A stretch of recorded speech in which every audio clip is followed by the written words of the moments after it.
Ladies and gentlemen, we won. We have won. Marvel is admitting defeat. They are throwing in the towel. In a recent article, they said that they are going to refocus on quality over quantity, moving forward with Phase 5 and Phase 6. And they said this specifically. They specifically said Phase 5 and Phase 6. because what they are referencing, what they are talking about is Phase 4.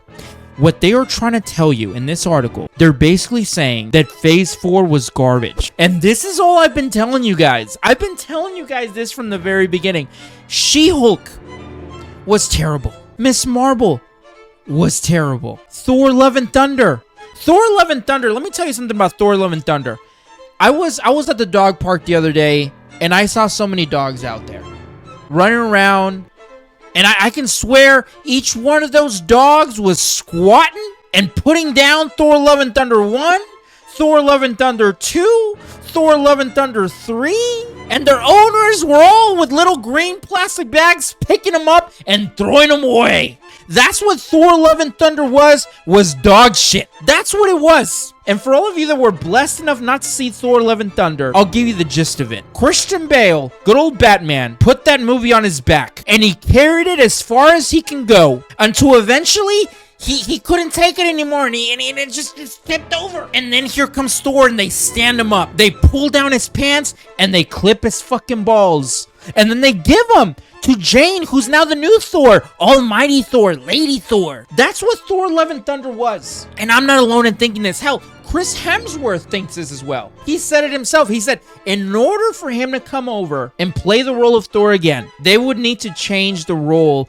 and the direction of Thor. That's what he said. It's in a video. I made it. Go watch it. But that's just one of the reasons. The other reason, the main reason, and I already mentioned it, was She-Hulk. This was an opportunity to push women's rights forward, to make women, you know, just as powerful as men. The whole shebang, you know what they're trying to do. This was their shot. And instead of giving She-Hulk something compelling to fight for, you know, have her save New York, San Francisco, where the hell she was at, save the world even, I don't care. Instead of having her do that, the biggest struggle she had in the entire show, and I explained this to my wife and she couldn't believe it. The biggest struggle she had was they dropped a sex tape on her. I mean, how ridiculous is that? Can you imagine if they did that with a male character? I mean, let's write that movie real quick, okay? Let's say Steve Rogers comes back, picks up the shield for Captain America #4, and let's say he goes through these struggles, right? He fights off against Hydra, against whoever, it doesn't matter. He nearly dies, and at the very end, the climax, right?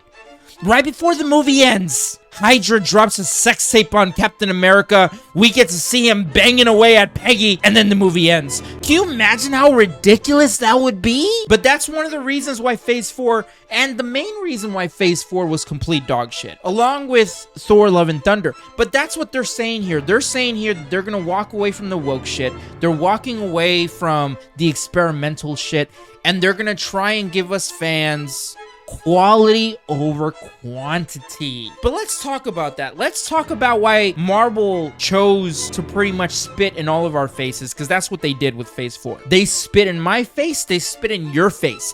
The reason why Phase 4 was complete trash, the reason why is because after Infinity War, they knew that they could literally spit in our mouths and we would say, please, sir, can I have some more? Like, they knew it. They knew that they could not do any wrong. So this was their shot. This was their chance to experiment, to push the progressive envelope, to push the wokeness. This was their shot. And they were just gonna throw whatever it took and see what stuck. And some of us, mainly the pussies, some of us, we were just like, yes, give me some more, you can't do any wrong. And some of us were like, yes, please, we want some more. You can't do any wrong, Marvel. But the real fans, we knew that this was shit. This was hog water, dude. This is not what we want. You know what I mean? Let's go back and talk about Phase 4. Till this day, I could not tell you what Little Miss Marvel's story was, or even her villain. What was that show even about? Besides her getting some brand new bracelets and coming out as a mutant. What was that show really about? Till this day, I don't know. And I don't care. I mean, what was the best? What were some good movies in Phase 4? the Spider-Man movies only because Tobey Maguire was in it and the other Spider-Man that no one liked until this movie. Doctor Strange 2. Yes, we got Doctor Strange 2, which, by the way, they should rename Wanda's Revenge, because did she not carry that movie? I mean, I just saw reports on TMZ that she has like back problems now from carrying that movie on her back. That was Wanda's movie. But not only did she give us the best MCU movie, she also gave us the best MCU Disney Plus show, which was WandaVision. Again, poor Scarlett, wait, what's her name? She's the Olsen twin, right? She's Olsen number 3. Poor Olsen number 3 probably has scoliosis now. Probably has to wear a back brace because she carried the entire Phase 4 on her back. But anyway, let me know what you guys think down in the comments. And make sure you subscribe. Put on some Little Peep. Sensational!